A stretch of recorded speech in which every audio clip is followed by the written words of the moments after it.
parte boa de estarmos na presença de Jesus é que Ele é fogo, amém? E o frio que vier não vai ser mais forte do que o calor do Espírito Santo. Eu estou muito feliz por estar aqui com vocês, estou feliz por poder também compartilhar essa mensagem com quem está nas suas casas, nos lares nesse momento, que por algum motivo não pôde estar presente conosco.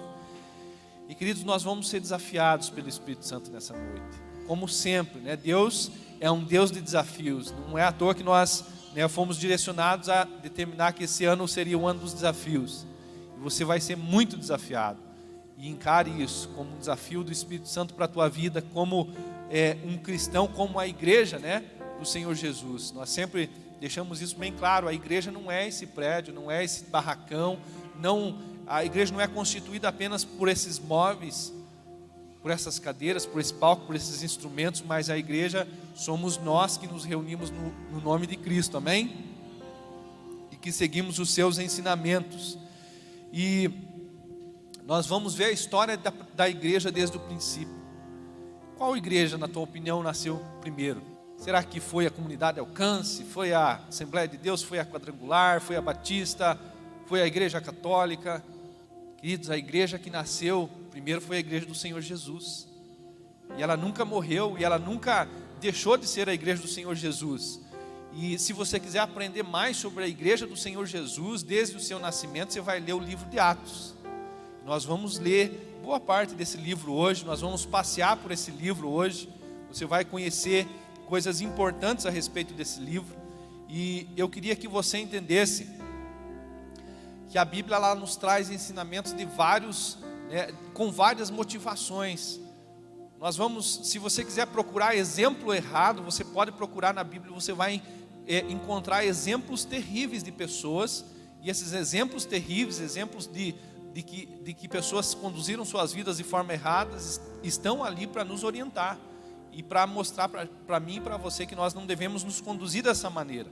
Mas nós também vamos ver na Bíblia exemplos tremendos, poderosos, que devem nos inspirar, que devem nos mostrar como nos conduzir nessa vida. A igreja que Jesus começou, continua. E algo que é importante que nós saibamos, é que embora a cultura tenha mudado, os princípios de Deus continuam os mesmos. É verdade, queridos, que se um pregador dos dias de hoje fosse pregar lá na igreja de Atos, talvez não ia ter muito sucesso, porque nós estamos numa cultura totalmente diferente. E talvez se João Batista aparecesse aqui, da maneira como ele é apresentado na Bíblia, talvez nós íamos dizer, olha, você está muito sujo, está meio sem condições de vir pregar aqui para nós. A Bíblia diz que ele andava pelo deserto, se alimentava de gafanhoto, de mel silvestre, tinha um discurso um pouco duro. Talvez você ia se assustar, você ia se escandalizar com o discurso de João Batista. Amém ou não amém? Então, embora a cultura tenha mudado e vai continuar mudando, os princípios da palavra, os ensinamentos de Jesus precisam se manter os mesmos. Amém? E é sobre esses princípios que nós vamos aprender algumas coisas, alguns tópicos, algumas coisas assim que são chaves para nós como igreja, estão ali na igreja de Atos, no livro de Atos, e nós vamos aprender isso. Amém? Então nós sabemos também que a fé que Jesus nos ensinou não é uma fé teórica. Eu não vou viver a fé que Jesus me ensinou a viver se eu apenas conhecer a palavra, mas eu vou viver essa fé se eu praticar essa palavra. A própria palavra oração tem nessa palavra o finalzinho ali que fala o quê? Ação. Então, viver uma vida de oração é estar sempre na presença de Deus, buscando a sua direção, mas também estar agindo a todo tempo conforme essa mesma direção. E nós precisamos entender que esse livro, de forma especial, está falando de atitudes, por isso que o seu nome é Atos dos Apóstolos. Nós vemos que esse é um livro prático. Ele não tem tanto doutrina ensinado ali, como tem o exemplo prático de como esses homens e essas mulheres de Deus viveram a fé que Cristo ensinou para elas. Amém? E eu queria desafiar você a entrar dentro desse livro nesse momento. Eu acho que a maioria das pessoas que são apaixonados pela palavra, enquanto leem a palavra, eles se imaginam lá. Eu sou assim, eu estou lendo a palavra e eu estou me imaginando naquele ambiente, vivendo aquela realidade, né? Quando você vai ler a história lá de Golias, né? De Davi e Golias, você não está lá, né? Parece que em meio àquela batalha, em meio àquele desafio que Davi está enfrentando, quando nós estamos ouvindo o Sermão do Monte, parece que você não está sentadinho lá, junto com os apóstolos e a multidão ouvindo Jesus falar. Pois eu queria desafiar você, que enquanto nós ministrarmos essa mensagem, para você que está em casa também, que você entrasse dentro desse cenário da Bíblia, desse contexto bíblico que nós vamos discutir nessa noite, amém? Quem sabe quantos livros a Bíblia tem? 66 livros. A Bíblia, né, de Gênesis a Apocalipse, tem 66 livros. 39 no Antigo Testamento e 27 no Novo Testamento. E eu queria que você prestasse atenção num detalhe, né, que é praticamente exclusivo do livro de Atos. Atos é um dos livros do Novo Testamento e praticamente o único que ele não tem um encerramento. A maioria das cartas dos apóstolos e até mesmo, né, os evangelhos do Novo Testamento, eles terminam de forma formal, né? Tem a palavra, né, pastoral ali no final, a bênção sacerdotal, né? Você lê lá no finalzinho das cartas, você vê que eles terminam esse livro, eles encerram o assunto, eles abençoam os ouvintes, né? Atos termina praticamente assim, do nada. Ele está falando, né, o último capítulo é o capítulo, qual que é o capítulo? Vou testar aqui, 20, o último capítulo de Atos é o capítulo 28, e ele fala da última viagem, né, de Paulo, já como um preso, a viagem que ele experimenta o naufrágio, e esse livro termina assim rapidamente, sem muita despedida. E eu queria desafiar você a pensar o seguinte, que esse livro na verdade parou de ser escrito, mas ele não deve parar de ser vivido. E o título da mensagem, e eu não quero que você pense que eu estou pregando heresia aqui, porque a Bíblia diz lá em Apocalipse que nós não devemos acrescentar nada na palavra e nem deixar algo que nela esteja sem ser comunicado. Mas nós vamos falar sobre Atos 29, porque Atos dos cristãos não pode parar. Eu não posso parar, você não pode parar. Então Atos 20, do 1 ao 28 foi escrito o Atos dos Apóstolos. Mas o 29 em diante, e aí é infinito, precisa ser escrito por mim e por você. Precisa ser vivido por mim e por você. Amém? Nós vamos falar sobre isso. E isso é interessante, é para você ver que Deus está deixando a bola quicando. Para você entender que, como igreja, não podemos parar de viver esses atos. Não podemos viver uma fé teórica apenas. E nós então vamos viver mais intensamente a partir de hoje essa realidade de ser igreja de Cristo, de ser o corpo de Cristo. Amém? Vamos lá então. Quem foi o autor do livro de Atos? Vou dar uma dica, ele era médico. Ajudou ou não? Lucas. O apóstolo Lucas escreveu, né, o evangelho que leva o seu nome, e ele também escreveu o livro de Atos. Ele escreve esse livro para Teófilo, e ele organiza os acontecimentos. Ele não escreve de forma alternada, mas ele vai colocando os acontecimentos em ordem. Tudo isso para que a pessoa para a qual foi endereçado esse livro compreendesse perfeitamente. Nós vamos ler lá no comecinho, Atos 1:1, e diz assim, em meu livro anterior. Qual é o livro anterior? O Evangelho de Lucas. Em meu livro anterior, Teófilo, escrevi a respeito de tudo o que Jesus começou. Não terminou. É importante que você entenda que ele está escrevendo para Teófilo a respeito do que Jesus começou. Começou a fazer e a ensinar. Também é importante que você preste atenção nessas duas palavras, que Jesus começou a fazer e a ensinar, até o dia em que foi elevado aos céus, e depois de ter dado instruções por meio do Espírito Santo aos apóstolos que havia escolhido, depois do seu sofrimento, Jesus apresentou-se a eles e deu-lhes muitas provas indiscutíveis de que estava vivo. Apareceu-lhes por um período de 40 dias, falando-lhes acerca do reino de Deus. o que é importante que nós saibamos aqui, queridos? Que você pegue esse texto, esses 3 versículos que nós acabamos de ler, e que você leia de forma paciente, examinando as informações, e você vai encontrar que Jesus nunca teve a intenção de fazer toda a obra sozinha. Você sabia disso? E será que quando Jesus estava ensinando, ele estava pensando que somente os apóstolos então é que iam terminar essa obra? Com certeza não, porque ele diz que nós devemos ensinar os outros também. E quando nós falamos em ensinar, queridos, nós estamos pensando que alguém vai precisar desses ensinos para praticar alguma coisa. Então Jesus começou a ensinar, e isso está dizendo que o papel de ensinar também ele transferiu a nós, porque ele começou tanto a ensinar como a praticar. E essa é uma responsabilidade da igreja que vai viver Atos 29. Ensinar e viver os ensinos de Jesus, amém? Nas entrelinhas já está bem explicado. Eu ensino vocês, porque vocês vão precisar praticar. Ele deu instruções, nós lemos aqui, né? Escrevia a respeito de tudo que Jesus começou a fazer e a ensinar até o dia que foi elevado ao céu, depois de ter dado instruções, dicas. Jesus treinou seus discípulos. Nós sabemos pela palavra de Deus que o que nós chamamos de discipulado hoje foi na verdade um treinamento.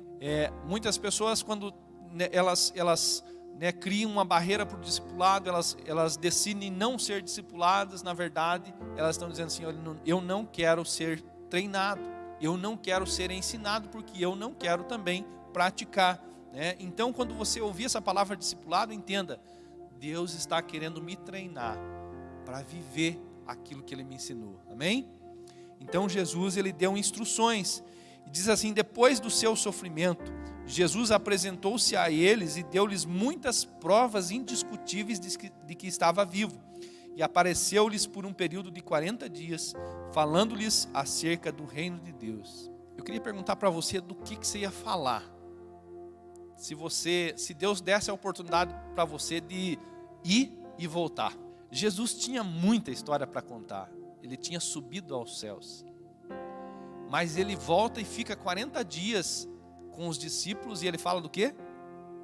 Do reino de Deus. Nós íamos talvez ficar, esses 40 dias contando vantagem. Olha, você não sabe, se você tivesse orado mais, você ia ter essa experiência que eu tive. Se você tivesse isso, se você tivesse aquilo.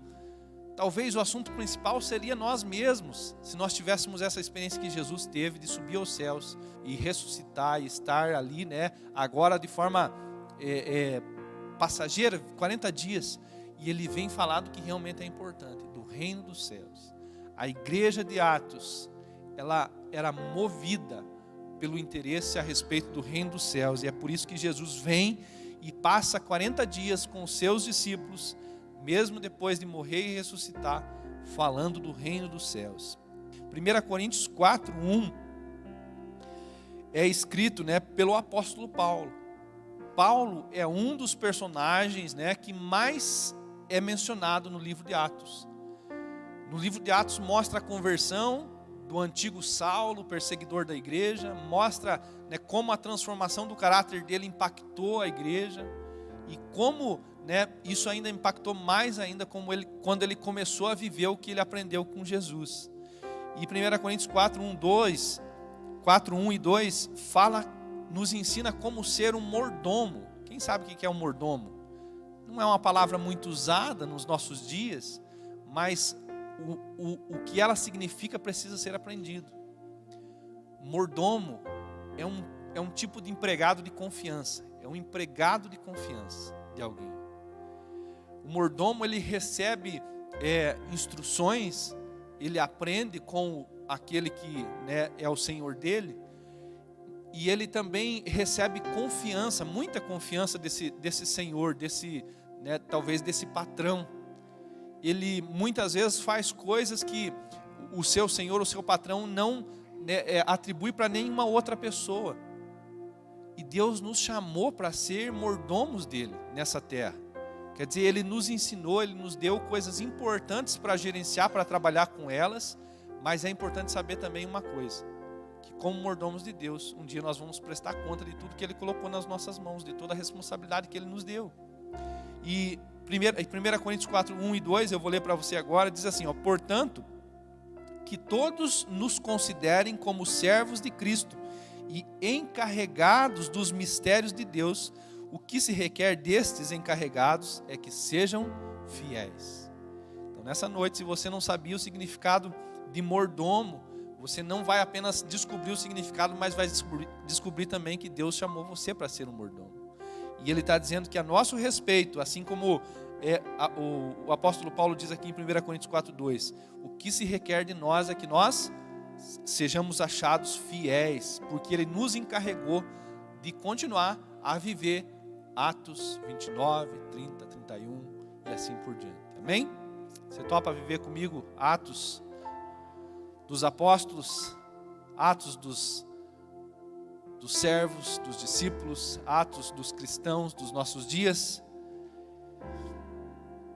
E olha o que Timóteo também aparece lá no livro de Atos, e é um dos primeiros discípulos do apóstolo Paulo. E olha o que Timóteo diz lá em 1 Timóteo 4,15. Seja diligente nessas coisas, dedique-se inteiramente a elas, para que todos vejam o seu progresso. Atente bem para a sua própria vida e para a doutrina, perseverando nesses deveres, pois, fazendo isso, você salvará tanto a ti mesmo, quanto aos que os ouvem.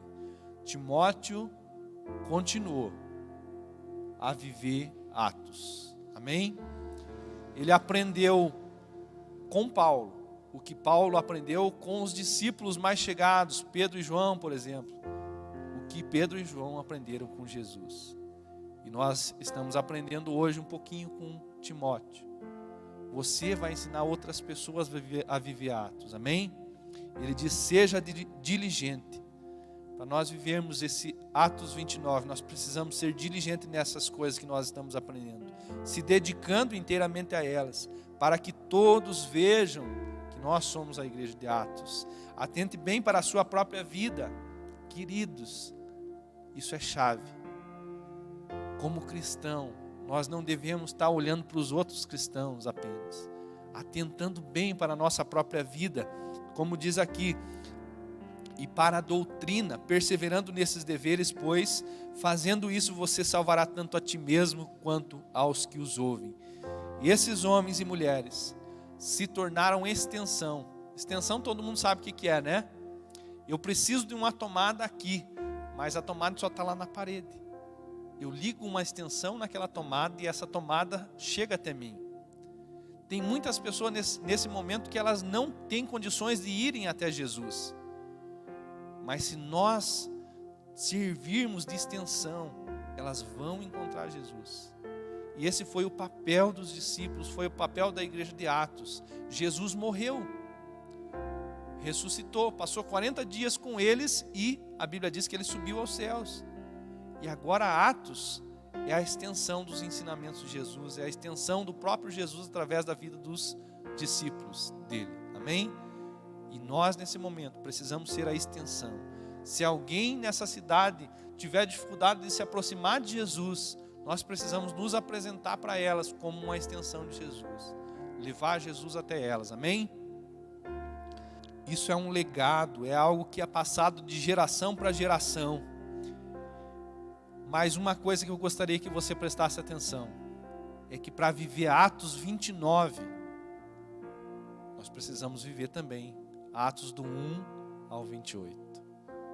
Tem muita gente que diante de uma mensagem como essa diz, eu vou viver Atos 29.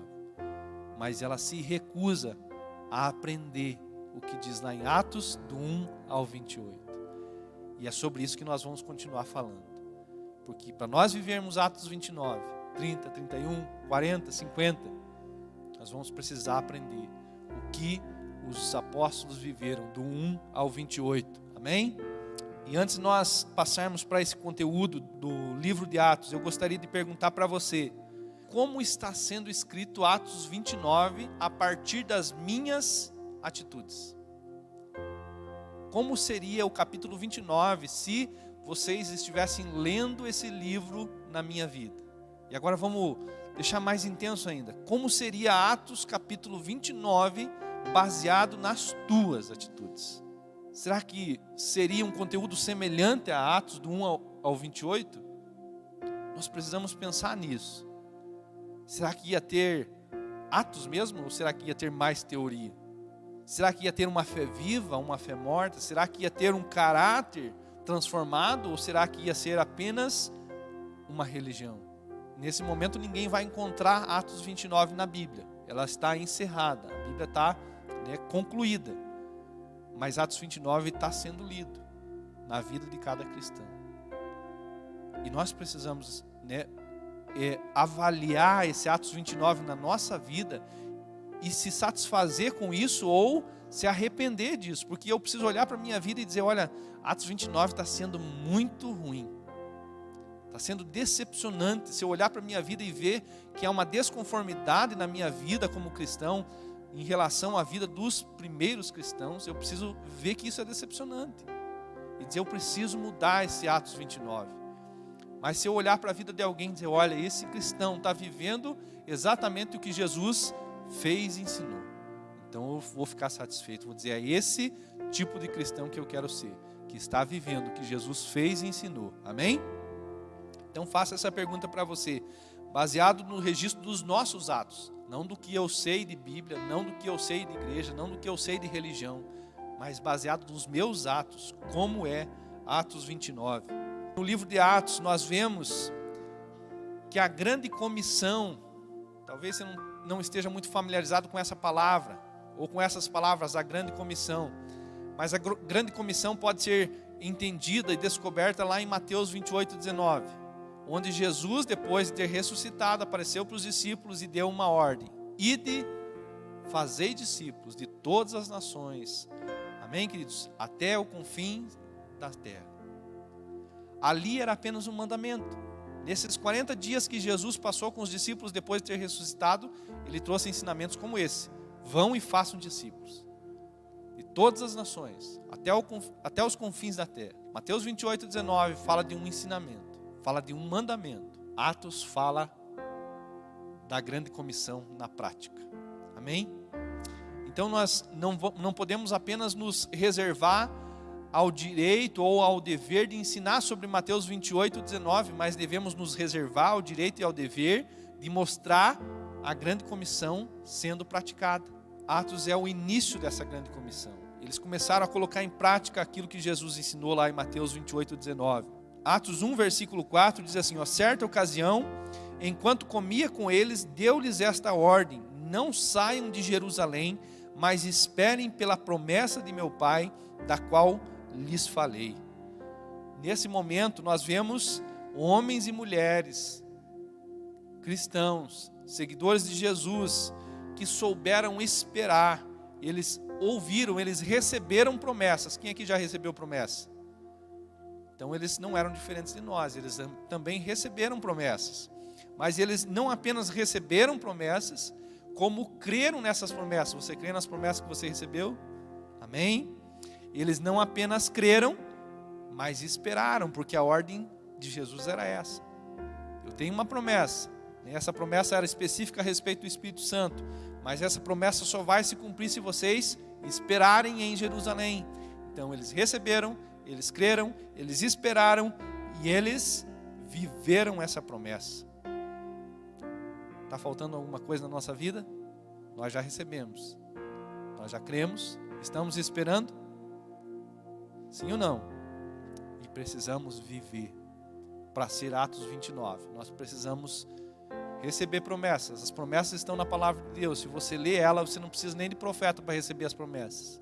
Os profetas que escreveram a palavra de Deus, que foram inspirados pelo Espírito Santo, já estão liberando promessas sobre nossas vidas. Nós precisamos crer, esperar e vê-las se concluindo nas nossas vidas. Atos 1:9 diz assim: tendo dito isso, foi elevado às alturas enquanto eles olhavam, e uma nuvem o encobriu da vista deles. Esse momento glorioso está falando do momento em que Jesus subiu aos céus. Você já imaginou nesse lugar, nesse momento? Qual que seria o teu sentimento? Eu não sei, aqui a Bíblia não está dizendo necessariamente como eles se comportaram, mas para mim talvez ia ser um desespero. O meu Salvador está indo embora. O meu mestre, o meu professor, o meu discipulador está indo embora. E agora eu tenho uma missão tão grande para cumprir, mas ele não está mais aqui. Mas sabe o que nós entendemos? É que esses homens, essas mulheres de Atos, eles não pararam, eles não se acomodaram porque o seu mestre foi embora. Eles foram capazes de continuar a missão que eles receberam mesmo com a ausência física de Jesus. Jesus não estava mais ali fisicamente. E isso talvez talvez fosse desestimulador se eu e você estivéssemos nessa mesma condição. Nesse momento, você precisa de alguém para cobrar você. Nesse momento você precisa de alguém para estimular você. Nesse momento você precisa de alguém para empurrar você na direção da missão. Ou você, como alguém que está disposto a viver Atos 29, não precisa de alguém forçando a barra. Você já decidiu fazer a obra de Jesus por livre e espontânea vontade e amor a Deus. Amém? Então funcione, querido. Nós precisamos funcionar, mesmo se não tiver ninguém no nosso pé. É o coração que está sendo movido. É a partir do nosso coração que as nossas atitudes brotam. Eu amo o Senhor, eu amo a igreja, eu amo a obra, e por isso eu vou viver Atos 29. Não preciso, que Jesus apareça para mim, não preciso que venha um profeta e diga: eis que te digo, Deus escolheu você. Você já sabe, se você leu a Bíblia, você já sabe que você é um escolhido. Você já sabe que é um chamado. Amém?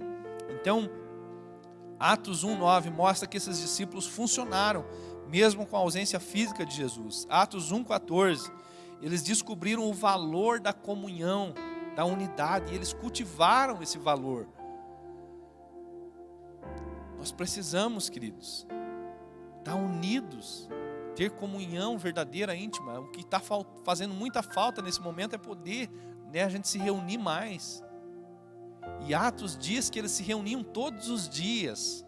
Todos os dias. A gente fica meio contrariado quando tem 2 ou 3 reuniões na semana. Ah, não, pastor, já fui no culto, não preciso ir na célula. Já fui na célula, não preciso ir no culto. Já fui no curso, não preciso ir na célula, no culto. Queridos, a igreja de Atos vivia essa comunhão e essa unidade diariamente. E a gente reclama de 1 ou 2 dias na semana. Será que a igreja que reclama de se reunir 1 ou 2 dias na semana vai realmente escrever Atos 29? Vai ser difícil, queridos. Vai faltar alguma coisa ali, porque nós precisamos aprender a descobrir o valor da unidade, o valor da comunhão, o valor de estarmos unidos na missão. Amém? Então, tenha alegria, tenha prazer se você tiver a oportunidade de se reunir mais do que 1 ou 2 vezes, 3 vezes na semana. Se Jesus for o assunto, se Jesus for a causa, se Jesus for o motivo, esteja sempre junto. Amém? E eles descobriram isso. Atos 1:14 diz assim: todos eles se reuniam sempre em oração com as mulheres, inclusive Maria, mãe de Jesus, e com os irmãos de Jesus. Sempre se reuniam. Se reuniam para orar, se reuniam para aprender uns com os outros, se reuniam para fortalecer uns aos outros, se reuniam para realmente fazer aquela força aumentar, porque quando nós nos reunimos, a Bíblia diz fala de um poder exponencial. Enquanto um pode lutar contra um inimigo, 2 ou 10 cristãos vencem 100 inimigos. É isso que a Bíblia diz. Então esse é um poder da comunhão que nós precisamos descobrir, que um sozinho vence um sozinho, mas 2 não vencem só 2, vencem 3, 4, 5, 10 mil em nome de Jesus. É algo que Deus reservou para a unidade, para a comunhão. E eu e você precisamos fazer parte dessa unidade, dessa comunhão. Eles não se conformaram e não se desestimularam. Veja bem do que eu estou falando agora. Com o mau testemunho. Você acha que aqui nunca vai ter mau testemunho na comunidade Alcance de Rebouças? Vai, queridos. Você nunca vai poder dizer que nós prometemos perfeição. Eu, pelo contrário, garanto para você, em algum momento, entre a nossa comunhão, vai alguém dar mau testemunho. Mas que isso nunca seja um motivo para você dizer, não, pastor, eu estava animado para fazer a obra, mas depois desse mau exemplo, desse mau testemunho, eu vou parar. Queridos, eles tiveram o pior mau testemunho, o pior testemunho que nós podemos ter. Alguém entre os 12 discípulos que não apenas roubava o dinheiro de Jesus, mas negociou o próprio Jesus por 30 moedas de prata.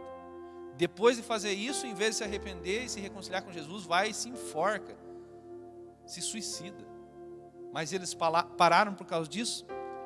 Não pararam. A igreja de Atos 29 não pode parar por causa dos maus exemplos, por causa dos maus testemunhos. Se existiu com Jesus, que era perfeito, que trazia ensinamento perfeito, que era um exemplo perfeito, será que não vai existir conosco, que somos limitados? Então, quando chegar, e eu espero que, do fundo do meu coração, eu não queria viver isso, mas eu sei que essa é a realidade, todos nós vamos passar por isso, de presenciar um mau testemunho. Mas se um dia você tiver essa experiência, que isso não desestimule você, que isso não faça você parar. Atos 1:21. Portanto, é necessário que escolhamos um dos homens que estiveram conosco durante todo o tempo em que o Senhor Jesus viveu conosco. E esse texto de Atos 21 está dizendo, nós precisamos continuar. O que Judas fez não pode nos parar, nós precisamos colocar alguém no lugar dele, alguém que viveu tudo que nós vivemos com Jesus, que teve as mesmas experiências, que tem o mesmo fogo, o mesmo amor, a mesma paixão, a mesma força, a mesma coragem e ousadia para continuar essa obra. Amém, queridos? O dia que você presenciar um mau testemunho, continue. Se apaixone ainda mais por Jesus, veja que você foi privilegiado de ter a mesma experiência que ele teve. Todo mundo vai ter um traidor, todo mundo vai ter um Judas na sua vida, mas que o Judas que passar pela tua vida não faça você parar, amém? Atos 2:42, nós vamos ver aqui que eles se encheram do Espírito Santo, e que esse encher-se do Espírito Santo fez eles se mover. A fé deles aumentou e eles testemunharam ousadamente. Nós precisamos muito disso, muito. Ousadia para testemunhar. Quando a gente fala em testemunhar, querido, se fosse possível, muitas pessoas abriam um buraco na terra e se enfiavam de vergonha, de medo. Ah, pastor, eu não gosto de me expor, eu não gosto de aparecer. Muitas pessoas usam um bom argumento. Não, pastor, a Bíblia fala que nós não devemos ser humildes. Você pode testemunhar ousadamente, corajosamente, sendo muito humilde. Amém? Encha-se do Espírito Santo e saia por aí contando o que Jesus fez na tua vida. Seja mais ousado ainda e fale do que Ele vai fazer. Amém? Isso é fé. Eu ainda não estou vivendo algumas coisas que eu gostaria de estar vivendo, mas eu posso já dizer, eu vou viver isso pela fé. Atos 2:42, eles se dedicavam ao ensino dos apóstolos, e à comunhão, e ao partir do pão, e às orações. Todos estavam cheios do temor, e muitas maravilhas eram feitas pelos apóstolos, e todos os que criam mantinham-se unidos, e tinham tudo em comum. Eu vejo outra realidade. Eu vejo não apenas a igreja, mas o mundo como um todo se dedicando muito a mostrar as diferenças. Eu sou diferente do Ricardo. Veja bem, o Ricardo tem esse defeito, eu não tenho. Eu vejo o mundo, mas incluído nesse contexto a igreja, os cristãos se dedicando a mostrar a diferença de uns com os outros. Veja bem, essa pessoa é assim, aquela outra pessoa é diferente dela. Aqui não, eles buscavam ser iguais em Deus. Eles buscavam ter as mesmas semelhanças que vinham de Jesus. Eles tinham tudo em comum. Amém? A igreja de Atos 29 precisa buscar ser parecida com Jesus, ter tudo em comum com Jesus e entre eles. Atos 4:12. Nós vamos ver, queridos, que esses homens de Atos, que escreveram, que são a razão da existência desse livro, eles não se apegaram às coisas desse mundo, eles fizeram tudo o que podiam com o que eram e com o que tinham. Atos 4:12 e 13. Não há salvação em nenhum outro, pois debaixo do céu não há nenhum outro nome dado aos homens pelo qual devemos ser salvos. vendo a coragem de Pedro e de João e percebendo que eram homens comuns e sem instrução, ficaram admirados e reconheceram que eles haviam estado com Jesus. Durante a semana eu estava refletindo sobre esse texto e assim ardeu no meu coração isso, queridos, nós precisamos ser mais corajosos. Nesse momento, quando os apóstolos eles estavam sendo ameaçados a parar de testemunhar. Os judeus, o governo ali, os romanos, eles estavam ameaçando os apóstolos, dizendo: olha, vocês têm que parar. Mas uma coisa fez eles perceber que aqueles homens estiveram com Jesus: coragem. Coragem. Jesus foi corajoso de enfrentar não apenas os judeus, não apenas enfrentar os romanos. Jesus enfrentou o inferno por mim e por você. Quer mais coragem do que isso? A igreja de Atos 29 precisa mostrar que esteve com Jesus a partir da coragem que tem para testemunhar, para fazer a obra do Senhor. Então seja corajoso. Coragem não é ausência de medo. Não é. Talvez se coragem fosse ausência de medo, não ia ter corajosos. Coragem é ir e enfrentar o medo que nós temos. O medo faz parte da nossa carne. A coragem faz parte do Espírito. Quando você para por medo, você para por causa da tua carne. Quando você continua mesmo com medo, você está sendo movido pelo Espírito Santo. Amém? Então nós não podemos nos apegar ao que esse mundo diz, valorizar mais o que o mundo diz do que aquilo que Deus diz a nosso respeito. Muitas pessoas, no lugar de Pedro, de João, dos apóstolos aqui, eles iam ter um argumento muito grande, dizer: olha, pastor, olha Jesus, nós somos pessoas comuns, nós não fomos ensinados, não temos instrução, nós falamos tudo errado, igual o pastor Valdir, fala tudo errado, desconectado, palavra. Mas eles não usaram essa muleta, queridos. Eles decidiram andar tortinho, mancando, do que usar a muleta da desculpa. Fecha os teus olhos agora. Pega a tua muleta, mesmo que ela não exista fisicamente. Pega a tua desculpa e diga: eu quero me parecer com Jesus. Eu vou jogar essa muleta fora. Eu não vou usar nenhum argumento.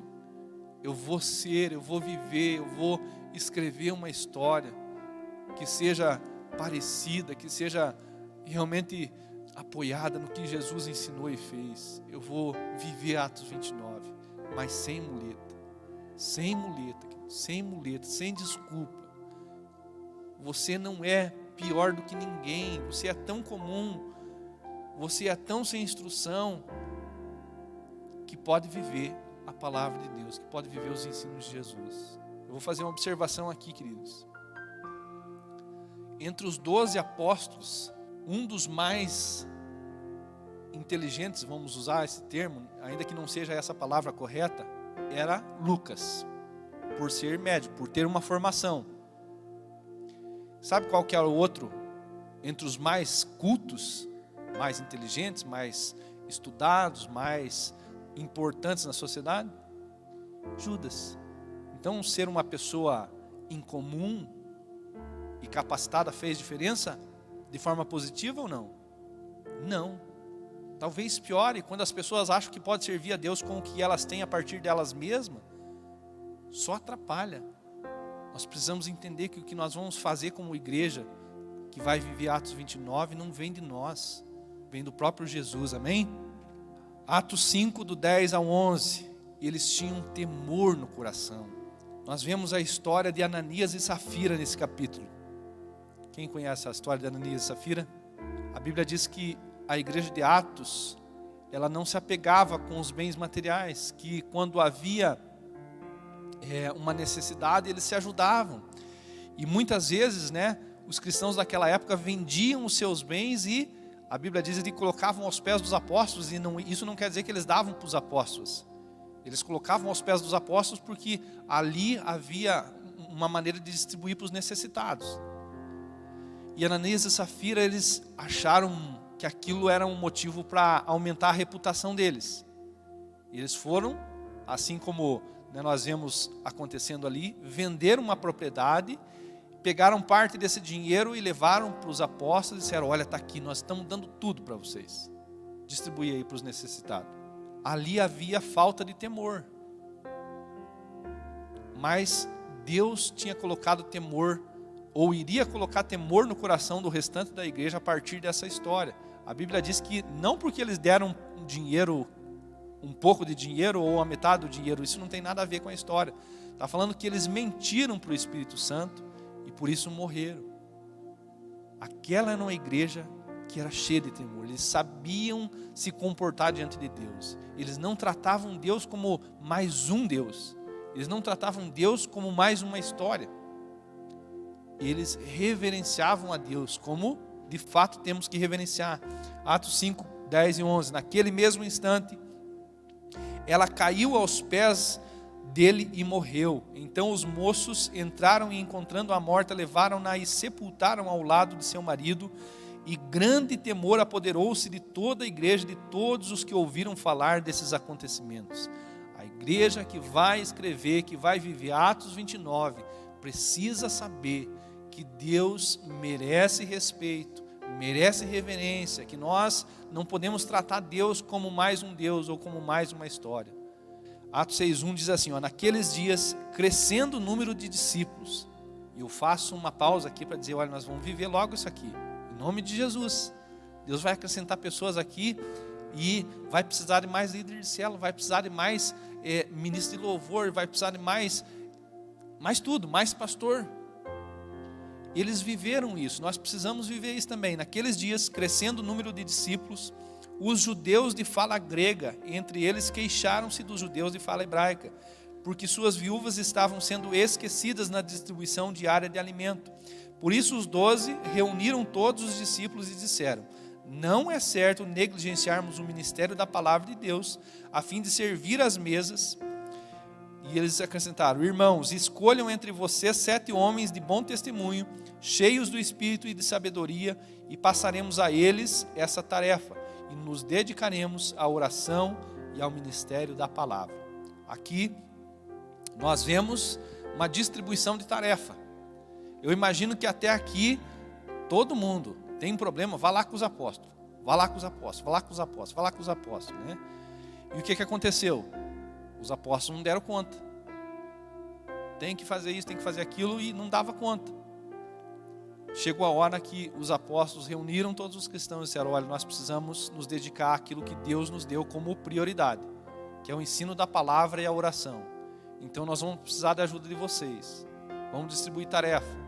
Então nasceram os primeiros diáconos, né? Eles escolheram, e é importante, queridos, que nós precisamos seguir esse modelo.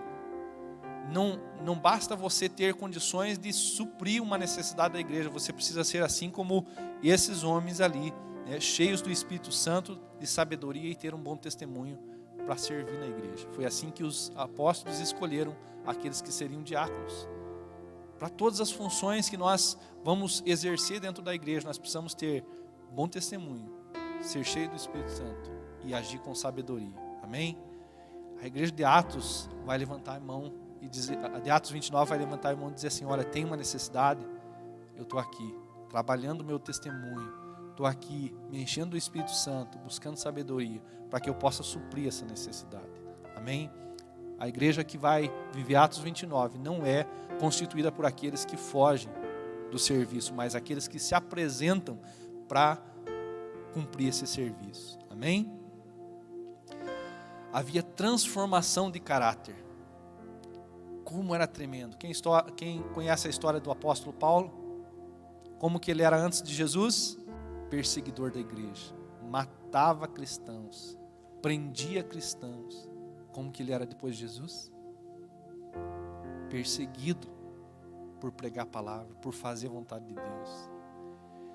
E essa transformação no caráter de Saulo foi tão radical que os próprios apóstolos, eles ficaram em dúvida: mas será que isso é verdade mesmo? Porque o cara estava aqui, ontem estava matando e prendendo, agora ele está aqui junto com nós, querendo dizer que ele está apaixonado por Jesus.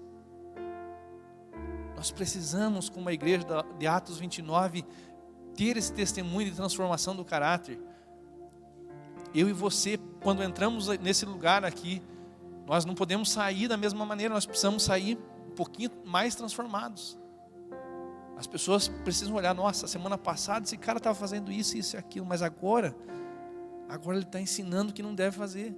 Os apóstolos ficaram com medo, eles não conseguiam entender como foi tão rápido aquela transformação na vida de Saulo.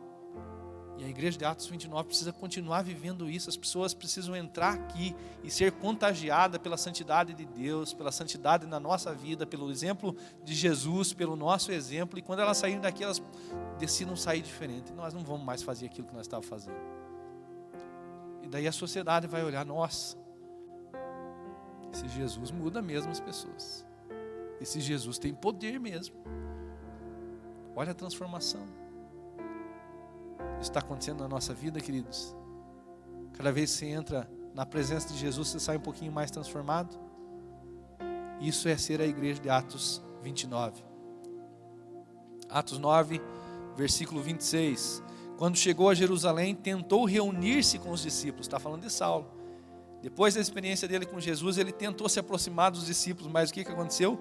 Mas todos estavam com medo dele, não acreditando que fosse realidade, não acreditando que fosse realmente um discípulo. Então Barnabé o levou aos apóstolos e lhes contou como no caminho Saulo vira o Senhor, ele viu Jesus e que lhe falara, e como em Damasco ele havia pregado corajosamente em nome de Jesus. Assim Saulo ficou com eles e andava com liberdade em Jerusalém, pregando corajosamente em nome do Senhor Jesus. E eles se tornaram imparáveis. Nós vemos eles sendo presos, Deus enviando anjos para abrir as portas da prisão. Nós vemos eles apanhando, sendo apedrejados, e mesmo assim continuavam cada vez mais animados. Eles não pararam. Como essa igreja de Atos 29 está se comportando? Nós não podemos parar, queridos. Você tem vontade de parar, eu tenho vontade de parar. A minha esposa sabe quantas vezes eu tive vontade de parar. Talvez a pessoa que convive com você mais perto sabe quantas vezes você teve vontade de parar. Talvez esses homens tiveram vontade de parar, mas qual que é a realidade? Eles não pararam.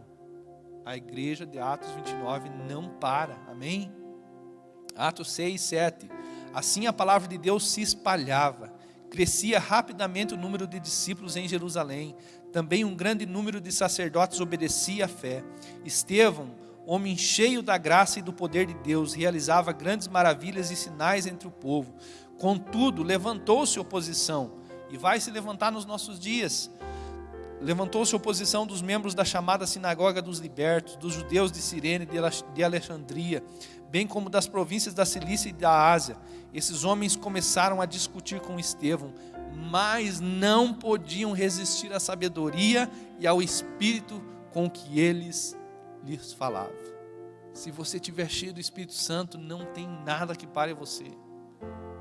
Nada, querido. Você pode ser confrontado, você pode ser afrontado, você pode ser julgado, condenado, mas você não para, você se levanta, você continua. Nós precisamos ser assim. Talvez essa oposição que eles experimentaram esteja acontecendo ou esteja prestes a acontecer. Presta atenção, queridos, comece a olhar as notícias em relação à fé no nosso país. Já tem notícias chegando, de certa maneira, de perseguição religiosa. O mundo não quer que a palavra se propague. O mundo não quer que os discípulos aumentem. O mundo não quer, vamos falar de questão política, o mundo não quer que o roubo pare, que as fraudes parem. E quando a igreja, quando os cristãos se levantam para dizer, olha, nós não queremos mais corrupção na nossa nação, nós não queremos mais crime na nossa nação, nós não queremos mais injustiça na nossa nação, o que vai acontecer? Será que o mundo vai ficar quietinho e vai aceitar? Ou vai começar a haver oposição? Vai acontecer, queridos, mais cedo ou mais tarde você vai tentar ser intimidado. Olha, você não pode ir mais para a igreja, você não é bem visto se você for um cristão. Essa é uma notícia que vai se espalhar logo. Vai chegar um dia que você vai procurar um emprego e eles vão perguntar, você é cristão? E você vai dizer, eu sou cristão. Ele vai dizer, então não quero você aqui. Vai chegar um dia que você vai entrar num lugar vai tentar entrar num lugar, eles vão dizer, não, você não é bem-vindo aqui, você é um cristão. Como que você vai se comportar? Vai parar? A igreja de Atos 29 não para por causa disso, amém? Só para você ficar animado, querido. Eu vou contar um pouquinho da trajetória do apóstolo Paulo, para provar que ele realmente viveu Mateus 28:19, que é a grande comissão, que ele viveu o ID. Eu vou mostrar para você quantos quilômetros Paulo andou a pé e através de navios. Em pouco mais de 2 anos. Aliás, não chegou bem 2 anos. Atos fala das viagens missionárias de Paulo. Ele foi e fez discípulos de todas as nações. Só na Arábia, Paulo andou por 12 dias 300 quilômetros pregando o evangelho. Na Síria e na Cilícia, em 70 dias ele andou 1.800 quilômetros pregando o evangelho, fazendo discípulos, cumprindo o ID. Em Jerusalém, em 45 dias, 1.080 quilômetros. Na Galácia, em 70 dias, 2.420 quilômetros.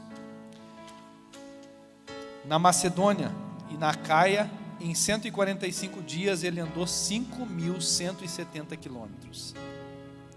Na Ásia, em 150 dias, ele andou 6.110 quilômetros, pregando o evangelho, cumprindo a grande comissão, fazendo discípulos, indo, tendo atitudes. Na Espanha, 2.800 quilômetros em 55 dias. Em Creta, 1.420 quilômetros em 19 dias. E nas últimas viagens, 2.570 quilômetros em 52 dias. Se eu juntar tudo que eu já andei, não vai dar isso. Agora, se eu perguntar para mim mesmo, quanto você já andou para pregar a palavra? Dá vontade de mudar de assunto. Em 663 dias, Paulo andou 24.780 quilômetros. Esse foi o total das viagens missionárias. Esse foi o total que ele percorreu para cumprir a grande comissão. Isso é resultado da igreja de Atos. Era a pé, de cavalo, de carroça. Mas o ID não parou, o ID não ficou na gaveta. O ID não ficou numa história. O ID não ficou para algumas pessoas. Os cristãos da igreja de Atos se levantaram para cumprir o ID, não para falar sobre o ID. Nós temos preguiça de falar sobre o ID. O que diríamos então em relação a cumprir o ID? E que você fechasse os olhos, tentasse fazer uma conta, um cálculo aí, e quantos quilômetros você percorreu, e quantos dias da tua vida você decidiu dar para cumprir essa ordem de Deus, da grande comissão. Quantos quilômetros você percorreu para ir até os não cristãos, para ir até as famílias que precisam de Jesus? E vale acrescentar aqui, queridos, que esses quilômetros não foram percorridos de Paulo ir para a igreja receber a bênção. Foram quilômetros que Paulo percorreu para levar a bênção, não para buscar a bênção. Nós não saímos de casa muitas vezes se não for para buscar a bênção. Como a igreja de Atos 29, nós precisamos decidir caminhar na direção do cumprimento dessa grande comissão.